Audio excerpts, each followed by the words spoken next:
So today in this lecture we are going to discuss about the deadlock in the operating system. So deadlock is a situation that is undesirable in the operating system. We need to handle it. So first we'll see what is the deadlock. So deadlock is nothing but a set of blocked processes, each holding a resource and waiting to acquire a resource held by another process in the set. So if we have more than one processes and the process are cooperating, they are using the shared resources. So what may happen, the situation may arise that one resource is held by one process and it's waiting, this process may be waiting for another resource, and that resource may be held by some another process. So in this way this type of situation arises here. So the example, if we see here in this example, what we have, the system has two disk drives. So this is a resource, and we have the P1 P2 two processes, P1 and P2 two processes, and which hold one disk drive and each needs another. So this may be the situation like my one process here, if I am having one process P1, another process is P2, and what is happening, this process P1 is holding one resource. Suppose this R1 is there, this process P1 is holding this resource R1, and P1 is requesting another resource. P1 is requesting another resource. Suppose here resource R2 is there and P2 is requesting for this resource. But this R2 resource is held by the another process P2, and P2 is now requesting to this one. So in this way what will happen, neither process P1 or P2 is ready to release its resource, and they both P1 and P2 competing for the resources, one holding and another waiting. So what will happen, resultant there will not be any work here. So in these cases, this type of situation when arises, we say it is a deadlock situation, and we need to handle this situation in the operating system. Another example, if we see here, we have here the example, two train approach each other at crossing. Both will come to stop and neither shall start until other has gone. So in this situation also may happen. So this is also one example of the we can say one example of the deadlock situation. So this one also, if you say there is traffic, real life, the traffic at this bridge, you can say this is a bridge, okay, and in the bridge for passes of vehicle can be done only one at a time from the one direction. So in this way, this is the narrow band, you can see here, this is bridge here, only one vehicle at a time can pass from either side. So what is happening, two vehicles came up to this, and what happened, they have blocked this bridge. Okay, so what will happen if if these vehicles are not going back, one at least either this one or this one, then what will happen, that this deadlock situation will remain forever. So for removing that, what we need, at least one vehicle must come back so that another can get the pass, okay, and this deadlock situation can be handled. So here each section of the bridge can be viewed as a resource, so we can see here, and if deadlock occurs, it can be resolved only one car backs up, that is related to the preempt resources. Preempt means releasing the resource or giving rollback the resource. So several cars may have to be backed up if deadlock occurs, so there is a chance of the starvation is possible. One more example, if we see here in this slide, you might have seen here. So what is happening, this is a crossroad here, from this direction and this direction the vehicles are, the traffic is flowing. So in this case what had happened, and we can treat this location as a resource. So this resource can be thought up for synchronization here, so that the traffic jam should not arise. So what had happened here, from this all the directions of they have blocked this crossroad circle intersection. So what is happening here, the deadlock situation had arrived. So there are some ways to remove these situations, to avoid this situation. For this, if you want to free this traffic jam, what you need to do, you have to take back the cars back from some side, from this side or this side, one side. Then this situation can be solved. Okay, or we can pick one bus by some like crane or some any other means. So this space can be freed, and then the the vehicle can move from the place. In this way we can. So similarly in the process operating system also, various at a time thousands of processes are running in that. So this is make sure that deadlocks should not occur, because if the deadlock will occur, the system performance will degrade, work will not be happening there. So these examples I explained. So in the next we have the, okay, now what we will cover after this introduction, we will get to know what will. So we will describe the deadlock descriptions in detail. What is the deadlock, how it is occurred, what are the, how we can represent, how to prevent this and avoid the deadlock situation, or what are the methods. Okay, so next is the number of different methods for preventing or avoiding the deadlock in the computer system. These things we will cover here. So first we will go for the system model. If we say the system model, what is meaning of system model? So in this system model we create a system of the this execution of the processes and the resources held by them by some graphical way. So in this way, what some terminology we have to fix this, so that we can create the system model for understanding and describing this.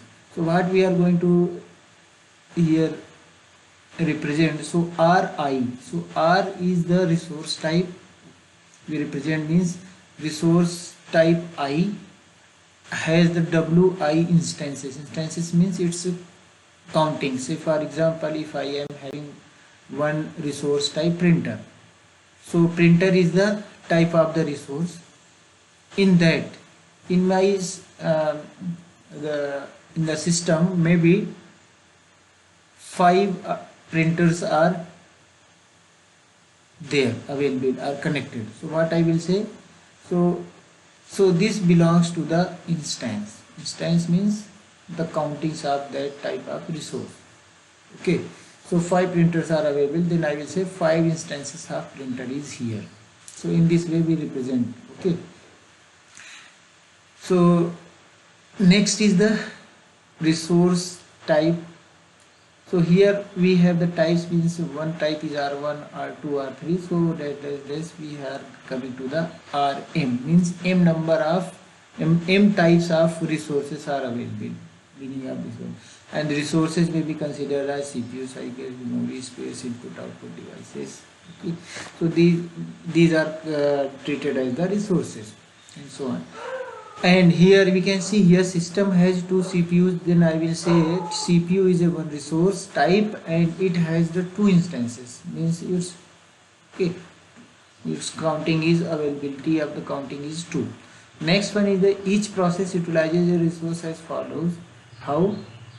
They first request the resource by system call, and they start using after getting the resource if the permission is granted, and later on they release the resource, okay, by the system call.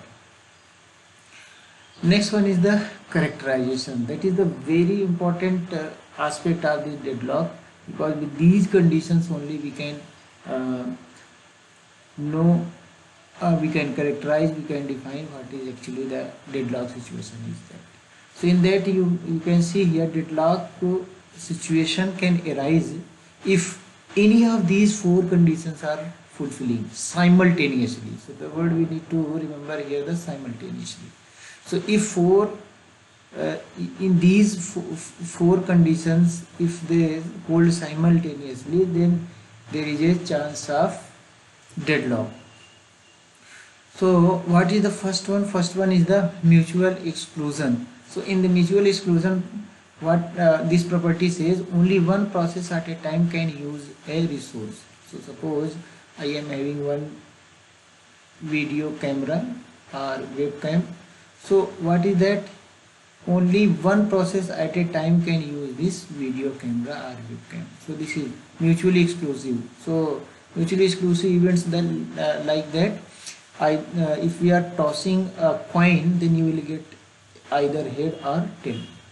Okay, so in this way, this type of situation is called this type of events are called the mutually exclusive. So processes also here, only one process at a time can use the resource, not more than one. So here hold and wait. So in this condition says a process holding at least one resource is waiting to acquire the additional resource held by the other process. So this is called the hold and wait condition. In the hold and wait condition, what we can say here, if I am having one process P1 and this is a P2 just for representation, and I am having one resource R1 and here R2.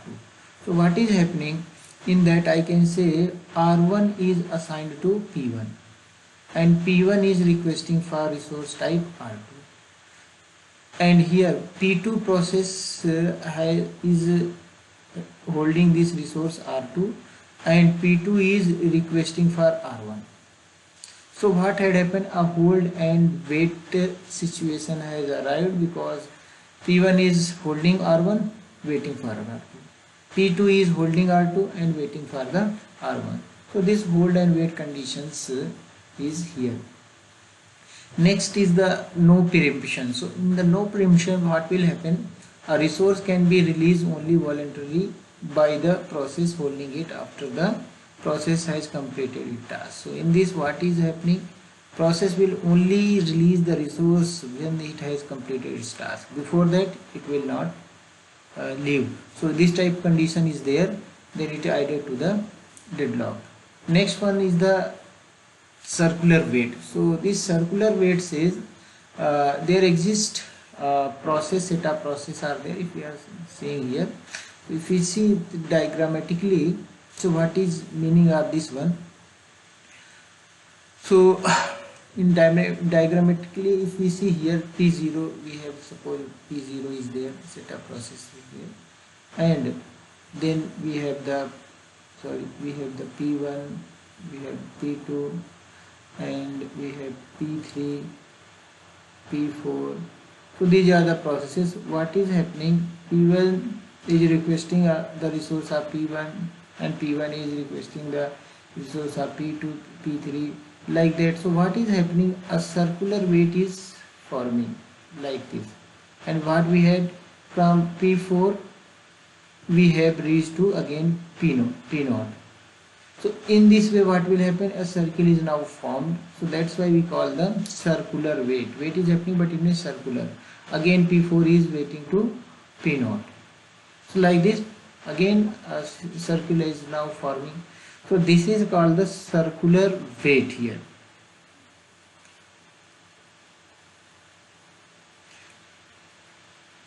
Next one is the resource allocation graph. So resource allocation graph, some terminology is there for that. We understand how this is created.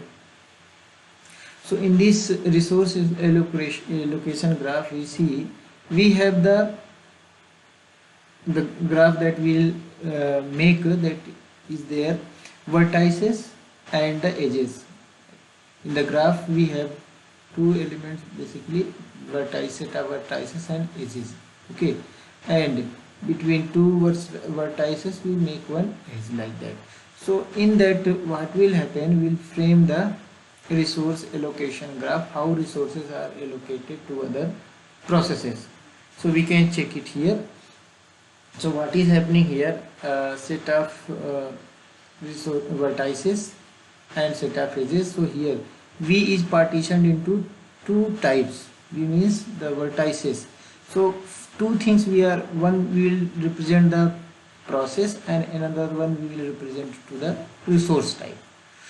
So the node, or we can say the node also, vertices are nodes. So what will happen here, the P1, P2 up to Pn. So from P1 to Pn, the set consists of all the processes in the system. So n processes I am having and m resource types are there here. So in this way, the node in the vertex we have two things here. We have combined here into two things. If we have vertex here, so the vertex can represent to process also, and it can represent to resource type also. But the distinction will make for this one. So here request edge we have then edges. So in that two types of edges are there, and one is the assignment edge and another one is the request edge. And this is the directed, means it has the direction from resource towards the resource or towards the process. So request edge is represented by the direction is towards the resource. It means P1 is requesting to resource RJ type, and assignment is here representing RJ is assigned to PI. So this is the two ways for request and assignment is for the resource. And here we can see here the circle represents the process. If you want to represent the process in the resource allocation graph in the vertex, so we will use the circle for this one. So first one is the process. In the process we represent by circle, and resource type with 4 instances. So we are using one square, and in that 4 dots this represents the 4 instances. Say for example my resource is scanner. So scanner is a resource type, and how many scanners are available? 4. So that is the instance. Next one is the PI, that represents the instances, that represents the request instances of RJ. So you can see here PI is a process, and we have the resource type RJ, and the resource type RJ have 4 types of four instances of RJ type resources there. So P1 can request these resources and can get the hold of any of the resource. If this P1 is holding this resource, now the request is granted. So what will happen? 3 will be still left here. Okay, so PI holding an instance of RJ, then we can represent by that PI is a process which is holding the resource type RJ, and for that one instance. So this is the just terminology, what are elements that we use in the resource allocation graph, because it will help later on for analyzing the deadlock situation. So with this diagram we can see here, this one is the, we have represented here resource, and one dot represents the one resource, and this is held by the P1, and P1 is waiting for the resource R2, means it's requesting for R2, and R2 is held by the P2, and P2 is waiting for the resource R1 to be freed by the process P1. So this is called the single instance resource type, okay, with deadlock here. So this is one situation. So we can, if we explain this one, that P1 is this R1 can be used mutually exclusively. Okay, P1 is following the no preemption. There is a circular wait also and hold wait also there. So all four conditions that is needed to for this deadlock to occur. The first one is the mutual exclusion, it is there. Next one is the, if we say circular weight, it is there. Third one, if we say hold and weight, hold and weight is there. And another one is the no preemption, it is also there. So four conditions are here holding simultaneously, so the deadlock is there. So another example of resource allocations graph is there. If you see here like this also, here not single instances, more than one instances are there. If we see here P1, P2, P3, three processes are there, and here P1 is requesting for R1, R1 is allocated to P2. P2 is allocated the one resource type of R2, and P2 is requesting the resource type R3, and R3 is requesting R3 is held by the process P3. So like this you can say here, but what is happening here, the R4 one another resource type is there, that is R4, it has the three instances of it is there, but it's not allocated to any of the process. So we can see here, we can whether deadlock is there or not. Why deadlock is not here? Because P3 is there here. P3 can complete its tasks any time, then R3 may be freed, so R3 can be assigned to P2, P2 can complete the task, so deadlock will not occur. So next one is the resource allocation graph with a deadlock. Now we will see where deadlock is there or not. So in the previous example we have seen here this age was not present because P3 was not requesting any other resource, it was the R3 allocated to P3. So what is happening, first condition is the mutual exclusion, it is there.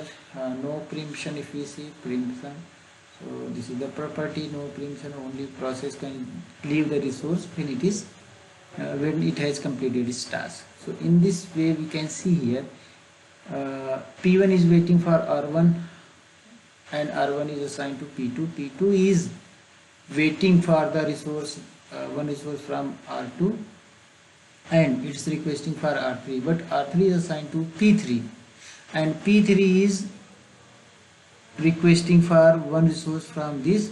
In that both the resources P1 and P is held by the P1 and P2. So here all the conditions are, you can see here circular weight is also there, mutual exclusion is also there, no preemption is also there, and hold and weight is also there. So that's why there is a chance of the deadlock. So in this resource allocation, with using this type of resource allocation graph, we can represent the deadlock situation here. So we can see here P1 is the same thing. We can see P1 is requesting R1, R1 is held by P2 and P2 is held by R3, and P2 is requesting for R3 and R3 is held by P3, and P3 is requesting to R2 and R2 is held by P1, and again P1 we reached. So this is called the circular weight. Okay, hold and weight is already there. So all the conditions are fulfilling here. Okay, so that's why we can say here the chances of deadlock is there. If all the conditions hold simultaneously, so that there can be deadlock. It's not compulsory that 100% a deadlock will come. Okay, so we need to keep in mind. Next one we can see here the same thing is there, but we don't have any deadlock here. Why? Because here circular weight is there. Okay, you can see here no preemption and mutual exclusion is there, but hold and weight are and there. But in circular weight what is happening here, we are getting the circle, Okay, but there is no deadlock. Why? Because this P2 is not requesting to any other resource. So what will happen? P2 can complete its task any of the time. Anytime it can complete its task. So this will release the one instance from here. So this instance will be allocated to requesting process P1. So the deadlock situation that was forming, that will not happen here. So here there is a cycle, but there is no deadlock.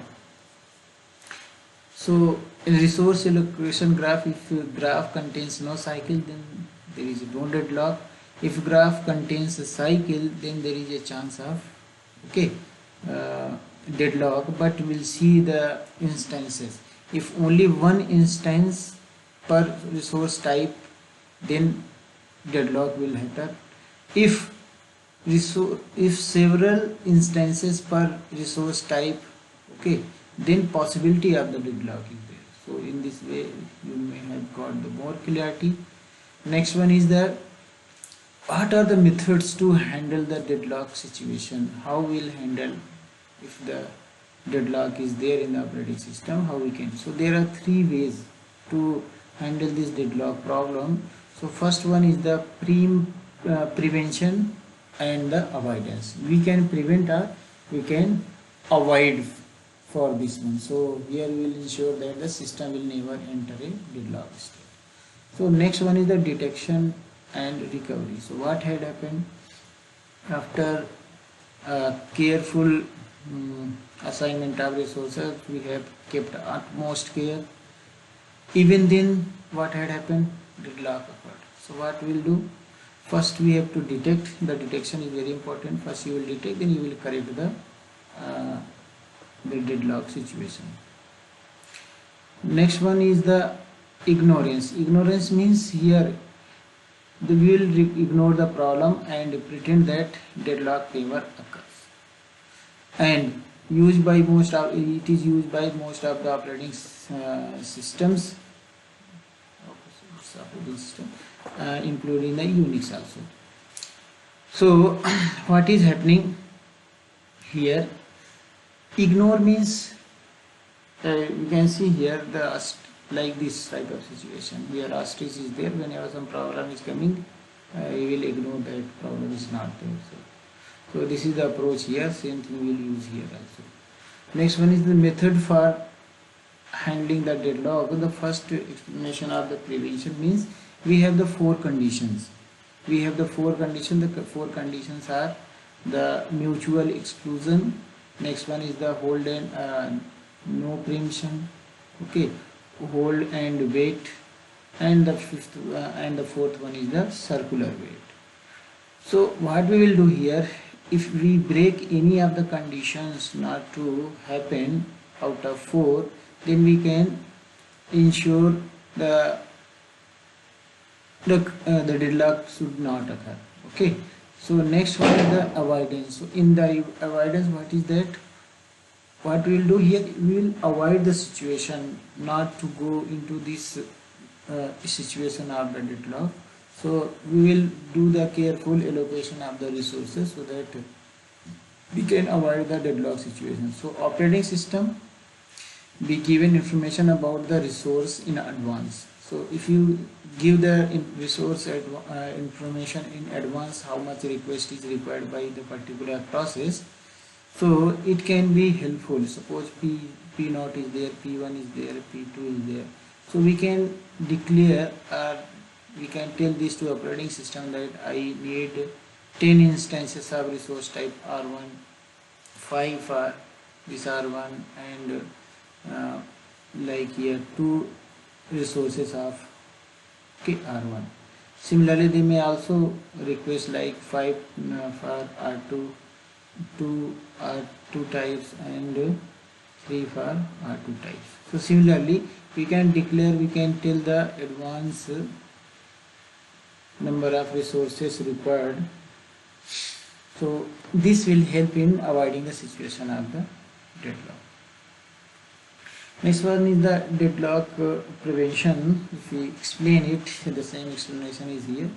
So mutual exclusion is not applicable for the shareable resources, but it holds for the non-shareable, means that we call the mutual exclusive. Okay, so a printer cannot simultaneously shared by the several processes, because at a time one person or one process one can view the print. So next one is hold and wait. In that we must guarantee that whenever a process requests a resource, it doesn't hold any other resources. If it is holding the resources, then we can stop it for requesting. Okay, otherwise the hold and wait situation may arise. So this we can do here. Next one is the no preemption. In the no preemption, what we'll see, because some processes are there, if they have got the process the resource hold, they will not leave until their completion. So in that cases, what we can do, so if a process that is holding some resource requests another resource that can't be immediately allocated to it, then all resources currently being held are released. Why we are doing this? Because we want to prevent the this deadlock situation. Okay, so here our objective to break the no preemption also. Next one is the circular wait. In that I already explained the circular wait. Resource the waiting comes for resource requested by the resources requested and held by the different processes. That circles forms. So suppose this is R1 and R2, two resources are there. Process P1 is here and P2 is here. So what is happening here? So this P2, you can write clearly here. So what is happening? R1 is held by this one, it is requesting for R2, and R2 is held by P1, and P1 is requesting to R1. So the circular rate is happening here. So here we will impose total ordering of all resource types and require that each process request resources in an increasing order of the enumeration. So what is happening here? So no preemption I already explained, so we can go to the deadlock avoidance situation. So in the deadlock avoidance, what is happening here? Here we will not let the computer to go into the deadlock situation. So for that we have some concept for implementing this that we will see here. So here, as already we told, in the deadlock avoidance we give the advanced information to the operating system so that it can avoid the deadlock situation. So here it is the simplest and most useful model that requires that each process declare maximum number of resources of each type. They will declare in the beginning itself, okay, so that we can proceed ahead for assigning the resources to the processes. So we use here the deadlock avoidance algorithm, that we have the Banker's algorithm that is widely used for this purpose. So that examines dynamically frequently for the resource allocation state to ensure that there can be a circular wait condition or not. So their resource allocation state is defined by the number of available and allocated resources and the maximum demand or maximum need of the processes. So these things are maintained, and here we make sure for avoiding we have to search for the safe state. So every time this algorithm search for the safe sequence. So here the objective of this algorithm is there to get the safe sequence of the processes and the allocation of their resources. If the sequence of the execution of the processes are the safe, then we will declare that the system is in a safe state. If it is in a safe state, then that sequence can be continued, that can be go ahead. So a sequence, this one of all the processes, the system is that for each pi means the process pi, okay, the resource type, resource that pi can still request can be satisfy the currently available resources, how many available, and resource held by all the process pj with j is less than I, okay. So in this way we make the conditions, so any process cannot be assigned the requested resource more than the availability. So the same thing, safe state, we can make sure that any process pi resource needs are not immediately available. Then what will happen, pi can wait until the all pj have finished the work. If they finish, then this request can be fulfilled. Why? Because if we assign this resource in that, so deadlock may occur because neither P1 will complete the work nor P2. So when Pj is finished, Pi can obtain needed resources, execute return allocated resources and terminate. So whenever some process completes its task, then it releases all the resources held by it. So that becomes available for the other processes. So that can be used very easily. When pi terminates, pj can needed, okay, can obtain its needed resources and so on. Okay. So now we'll see here safe and unsafe deadlock states. We can see here if system is in a safe state. Okay, we have found the safe sequences. After finding the safe sequence, we can declare that the system is in safe state. If safe state is there, then there is no deadlock.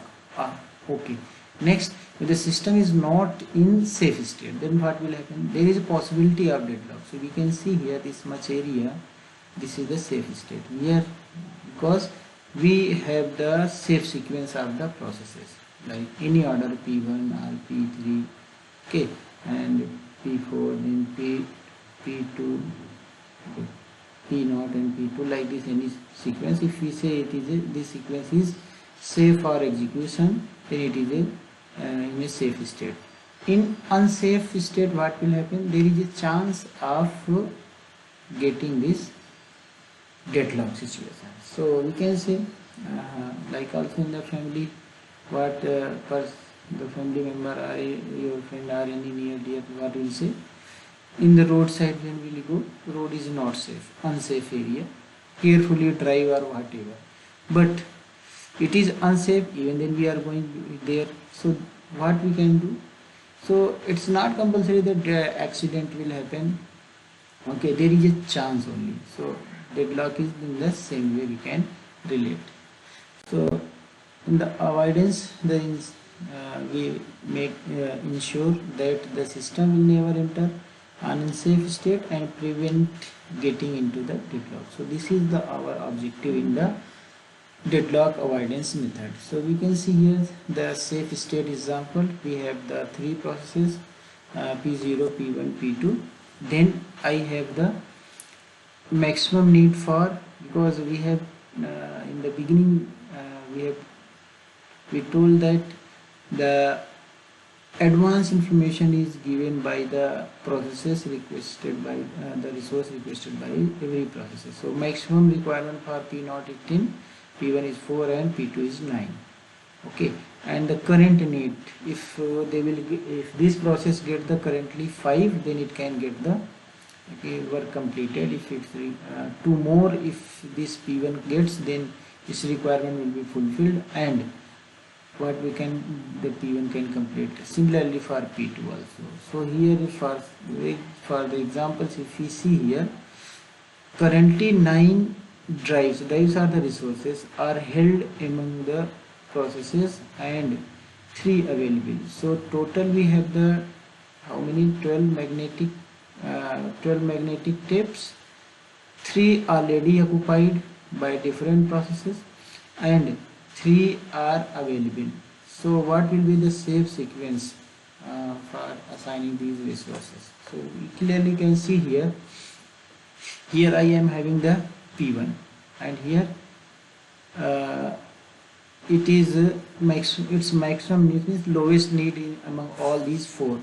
Okay, and it is holding two resource already and two it is needed because 4 is required, 4 minus 2. Okay, so because 2 is needed, so already allocated is 2.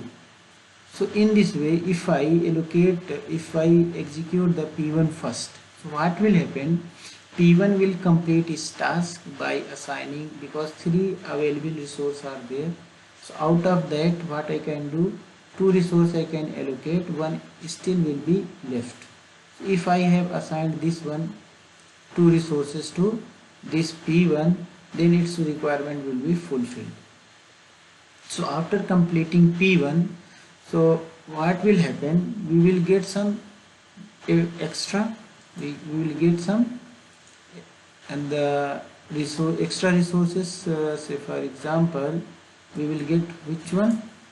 After P1 has completed its task, so 4 resource maximum it require. So what I will get after completion at P1? This will be freed. So if it will be freed, so 4 more resources will be available, and still from the availability 2 we have allocated, 1 was left. So 1 plus 4, so these 5 resources is available now. Okay, so now here we can check here the it requires 9 resources. Okay, and here the 5 resources, this request is there that can be immediately fulfilled here. And if we complete this P1, oh sorry, P0, then it can complete its task. After that, what will happen? 10 resources will be available. So 10 resources is available, then we can easily now give these resources to P2, and P2 can complete its task. So that's why P1, P0 and P2 is safe. So same example we can see here. If we have this requirement, we have given this, okay, in place up to 3. So what is happening here? The safe state is not there. Why? Because the process P2 request and is allocated to one more tape drive. Question is, what is the question here? The question says, is the resulting state is safe or not? So P2 is there. We are going to complete this one or this one, whatever step you take, either P0 or P2, the sequence will not be safe and it will lead to the unsafe store. Why? Because this is not safe, because there does not exist a safe sequence anymore. Only P1 can be allocated its maximum need only. If you are not fulfilling this, others request will, because only 3 are available. Okay, and 9 is already held by. So in those cases, if P0 and P2 request 5 more drives and 6 more drives, so what will happen respectively? Then the resulting state will be deadlocked. Okay, so it will be deadlocked, then this resource cannot be allocated and unsafe state will occur. So safe state, deadlock avoidance, how we will get?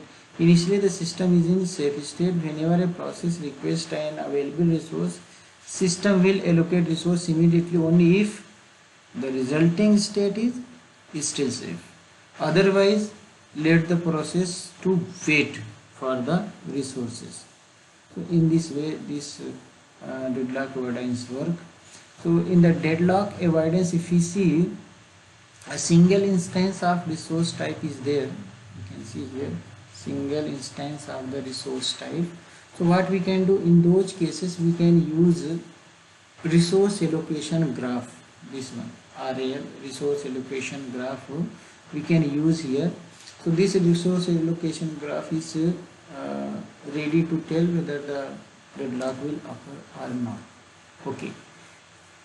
So here in this case, as we know, in the resource allocation graph, we can easily find out this cycle. You can find out the cycle. If the cycle exists, then there is a chance of the deadlock. From that we can identify. But if the resources are not in a single instance, the resources are having the multiple instance, then what will happen in those cases? So this cycle is not necessary in sufficient conditions. It cannot till the it is not helpful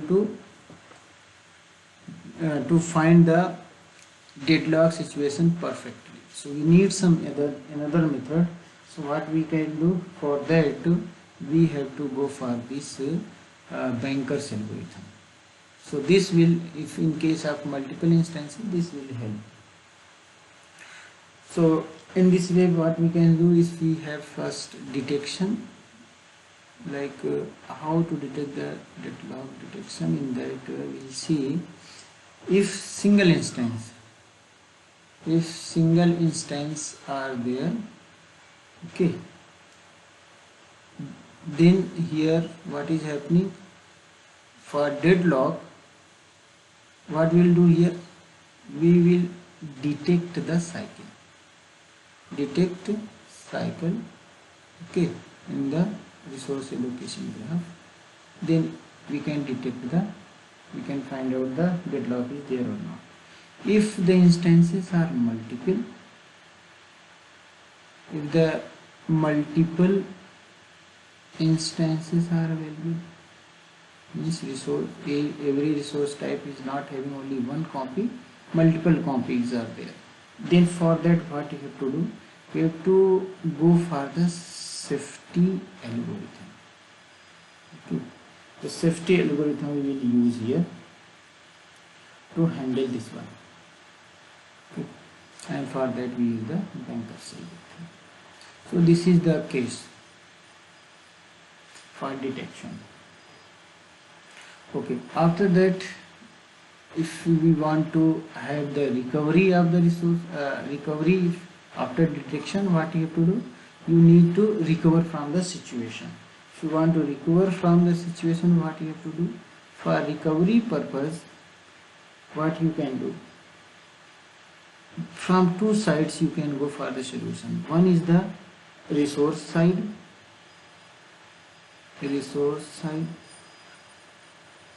okay. So in the resource, what we have, two types we have, the two things we can do in the resource side. You preempt the resource, okay, preempt. And next one is the rollback, okay. And another, if we go for the process side, so in the process side what we can do, different processes are there, and those processes what they are doing, these processes are creating the deadlock situation in that. So what we can do, we can kill any of the one process, or what we can do, we can kill all the process and we can restart the work again. So in this way the recovery can work.